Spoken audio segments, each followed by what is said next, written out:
Assalamualaikum warahmatullahi wabarakatuh. Saya Dela Amalia dengan NIM 2010116079.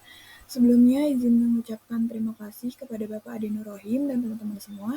Di sini saya izin mempresentasikan usulan penelitian saya dengan judul pengaruh tingkat literasi, kualitas layanan, dan produk pembiayaan perbankan syariah terhadap perkembangan UMKM halal di Indonesia. Oke, selanjutnya kita masuk pada pembahasan, di mana ada bab 1 pendahuluan terdiri dari latar belakang, rumusan masalah, tujuan penelitian, dan manfaat penelitian. Kemudian bab 2 ada tinjauan pustaka, terdiri dari landasan teori, penelitian terdahulu, kerangka penelitian, hipotesis. Dan yang terakhir ada bab 3, metode penelitian, terdiri dari definisi operasional, sumber penelitian, populasi dan sampel penelitian, teknik pengumpulan data, serta metode analisis data. Oke, selanjutnya kita masuk ke bab 1, pendahuluan. Di sini ada tabel mengenai Global Islamic Economy Indicator Scoring, di mana Indonesia menempati posisi keempat di tahun 2020, yang sebelumnya pada tahun 2019 ini pada posisi kelima. Dengan perkembangan ini tentu harus menjadi motivasi untuk Indonesia dalam meningkatkan pertumbuhan industri halal sebagai jumlah mayoritas muslim terbanyak. Kemudian keberhasilan ini Indonesia menempati peringkat ke-10 sebagai negara berkembang untuk industri halal di dunia sektor usaha mikro, kecil, dan menengah UMKM. UMKM sendiri hadir menjadi solusi dari perekonomian yang sehat. Selain itu, UMKM halal terbukti ketangguhannya dalam menghadapi krisis. Kemudian krisis yang melanda ini merendam sendi kehidupan dan sektor perbankan, yaitu menyalurkan kredit-kredit yang salah sasaran serta minimnya pengetahuan dari masyarakat terhadap perbankan syariah. Dapat dilihat dari tingkat literasi, kualitas layanan, dan produk pembiayaan perbankan syariah terhadap perkembangan UMKM halal di Indonesia. Kemudian latar belakang selanjutnya di sini ada 2 tabel. Dari tabel di sana menunjukkan permasalahan perbankan syariah terhadap perkembangan UMKM halal di Indonesia. Yang pertama itu kurangnya literasi masyarakat terhadap perbankan syariah menjadi salah satu penyebab masyarakat masih kurang mengetahui tentang menggunakan produk dan layanan perbankan syariah. Literasi juga sangat mempengaruhi keputusan masyarakat untuk menggunakan produk perbankan syariah atau tidak. Kemudian kurangnya layanan perbankan syariah yang dapat mengedukasi dilakukan pada pihak perbankan syariah kepada UMKM halal mengenai konsep baru yang diaplikasikan di dunia perbankan. Karena kurangnya pemahaman serta minimnya edukasi yang didapatkan, maka menimbulkan persepsi yang berbeda mengenai perbankan atau produk perbankan syariah. Sementara potensi dari bank syariah itu sendiri dapat melakukan pembaruan produk bank syariah. Karena minimnya edukasi perbankan syariah menimbulkan ketidaktahuan UMKM halal akan produk pembiayaan dari perbankan syariah. Maka dari itu pihak perbankan harus lebih gencar mensosialisasikan dan mengedukasi supaya lebih dikenal masyarakat luas. Jika layanan perbankan syariah meningkatkan, maka pembiayaan akan meningkatkan UMKM. Selanjutnya, keterbatasan UMKM halal akan produk pembiayaan yaitu permodalan terkhusus bank syariah sebagai lembaga keuangan syariah. Jika kemudahan akan akses permodalan menjadi kunci akan keberhasilan perkembangan UMKM halal di suatu negara, maka ini akan menjadi harapan baru bagi pengembang UMKM halal, terutama dalam pengadaan modal usaha dengan memberikan kekhususan produk pembiayaan bagi UMKM halal agar mengubah mindset bahwa bank syariah merupakan bank inklusi, bukan eksklusif. Selanjutnya di bab 1 ini ada rumusan masalah. Rumusan masalah yang pertama yaitu bagaimana pengaruh tingkat literasi mengenai perbankan syariah terhadap perkembangan UMKM halal di Indonesia. Yang kedua, bagaimana pengaruh kualitas layanan perbankan syariah terhadap perkembangan UMKM halal di Indonesia. Yang ketiga, bagaimana pengaruh produk pembiayaan perbankan syariah terhadap perkembangan UMKM halal di Indonesia. Kemudian ada tujuan penelitian. Yang pertama itu ada untuk mengetahui pengaruh tingkat literasi mengenai perbankan syariah terhadap perkembangan UMKM halal di Indonesia. Yang kedua, mengetahui kualitas layanan perbankan syariah terhadap perkembangan UMKM halal di Indonesia. Kemudian yang ketiga, untuk mengetahui produk pembiayaan perbankan syariah terhadap perkembangan UMKM halal di Indonesia. Yang terakhir ada manfaat penelitian. Bagi peneliti sendiri dapat memberikan khazanah keilmuan dan dapat memperdalam pengetahuan tentang perkembangan UMKM halal di Indonesia mengenai perbankan syariah. Yang kedua, bagi perbankan, untuk mengetahui sejauh mana pemahaman literasi perbankan UMKM halal di Indonesia, mengetahui perbankan syariah. Kemudian yang ketiga, peneliti yang akan datang menjadi bahan referensi untuk peneliti selanjutnya yang mengkaji tentang tingkat literasi, kualitas layanan, dan produk pembiayaan perbankan syariah terhadap perkembangan UMKM halal di Indonesia.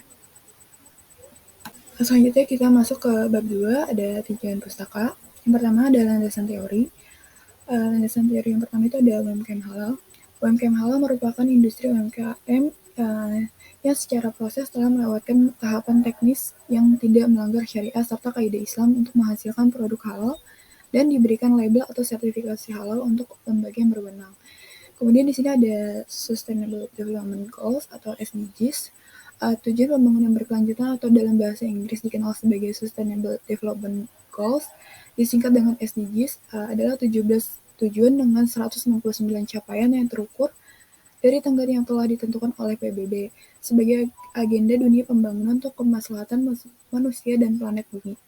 Kemudian tujuan ini dicanangkan bersama oleh negara-negara lintas pemerintahan pada resolusi PBB yang diterbitkan pada 21 Oktober 2015 sebagai ambisi pembangunan bersama hingga tahun 2020. Kemudian landasan teori selanjutnya ada tingkat literasi. Tingkat literasi keuangan syariah adalah pengetahuan, kemampuan, sikap, dan kepercayaan bahwa literasi keuangan syariah dapat menghasilkan banyak benefit besar bagi jasa keuangan syariah pada khususnya dan jasa keuangan pada umumnya. Kedua belah pihak itu yaitu masyarakat dan atau dalam hal ini nasabah dan lembaga jasa keuangan syariah memiliki hubungan yang saling membutuhkan satu sama lain. Sehingga semakin tinggi tingkat literasi keuangan masyarakat, maka semakin banyak masyarakat akan mendapat manfaat dari produk dan layanan dari lembaga keuangan syariah. Kemudian yang selanjutnya ada kualitas layanan. Kualitas layanan adalah reliability, responsif, assurance, empati, dan thinkable. Semakin baik kualitas layanan yang diberikan pada bank syariah, maka akan semakin tinggi pula pengambilan keputusan masyarakat muslim menggunakan produk perbankan syariah. Kemudian ada produk pembiayaan perbankan syariah. Produk bank syariah identik dengan produk yang mengandung unsur syariah, sedangkan kegunaannya juga dapat dipakai oleh masyarakat luas tanpa terkecuali atau bahkan semua lapisan masyarakat mempunyai hak dan pilihan atas bank dan produknya. Selanjutnya di bab 2 ini ada penelitian terdahulu. Di sini ada beberapa penelitian yang saya ambil. Ada 5 penelitian. Di sini ada tahunnya 2018, 2021, 2019, 2021, kemudian ada yang terbaru 2022. Selanjutnya di bab 2 ini ada model penelitian. Di sini ada X1, X2, X3 terhadap Y1, yaitu tingkat literasi, tingkat layanan, serta produk pembiayaan perbankan syariah terhadap perkembangan UMKM halal di Indonesia. Terus kemudian ada hipotesis. Hal satunya diduga literasi halal perbankan syariah berpengaruh terhadap perkembangan UMKM halal di Indonesia. Keduanya, diduga kualitas layanan perbankan syariah berpengaruh terhadap perkembangan UMKM halal di Indonesia. Ketiganya, itu diduga produk pembiayaan perbankan syariah berpengaruh terhadap perkembangan UMKM halal di Indonesia. Selanjutnya kita masuk ke bab 3, metode penelitian. Ada definisi operasional atau pengukuran variabel. Variabel dependen atau Y terdiri dari perkembangan UMKM halal. UMKM halal sendiri mempunyai nilai yang penting bagi perkembangan industri halal, meningkat sehingga masuk ke dalam 10 besar negara berkembang untuk industri halal di dunia. Sektor usaha mikro, kecil, dan menengah UMKM. UMKM halal memiliki peranan yang krusial dalam pergerakan perekonomian masyarakat, terutama dalam mendukung pengentasan kemiskinan dan menciptakan lingkungan usaha yang berkelanjutan dalam mewujudkan SDGs. Kemudian di sini ada variabel independen terdiri dari X1, yaitu tingkat literasi perbankan syariah, X2 kualitas layanan perbankan syariah, X3 produk pembiayaan perbankan syariah. Bab 3 selanjutnya ada populasi dan sampel. Populasi pada penelitian ini adalah sekelompok atau individu yang berhasil diidentifikasikan dengan tujuan penelitian. Pada penelitian ini, peneliti menjadikan perkembangan UMKM halal di Indonesia sebagai populasi. Kemudian ada sampel yang digunakan pada penelitian ini yaitu pertama ada data industri halal UMKM pada Global Islamic Indicator Scoring, kemudian ada indeks literasi dan inklusi keuangan syariah 2019 dan 2022, kemudian ada pembiayaan UMKM pada pembiayaan rakyat syariah atau BPRS di Indonesia periode 2018-2022. Selanjutnya di bab 3 sendiri ada teknik pengumpulan, ada jenis datanya menggunakan data sekunder, kemudian sumber datanya, data yang diambil pada penelitian ini berasal dari Otoritas Jasa Keuangan, Kementerian PPN atau Bappenas, Badan Pusat Statistik, dan State of the Global Islamic Economic Report atau SGIE. Kemudian pengumpulan datanya menggunakan dokumentasi penelitian kepustakaan. Kemudian teknik analisis datanya menggunakan analisis statistik deskriptif, uji regresi data panel, pengujian hipotesis, kemudian dukungan aplikasinya Microsoft Excel dan eViews. Kemudian selanjutnya ada daftar pustaka yang diambil pada penelitian ini. Berikut daftar pustakanya. Ya, cukup sekian yang dapat saya sampaikan mengenai penelitian yang saya usulkan. Kurang lebihnya mohon maaf. Wassalamualaikum warahmatullahi wabarakatuh.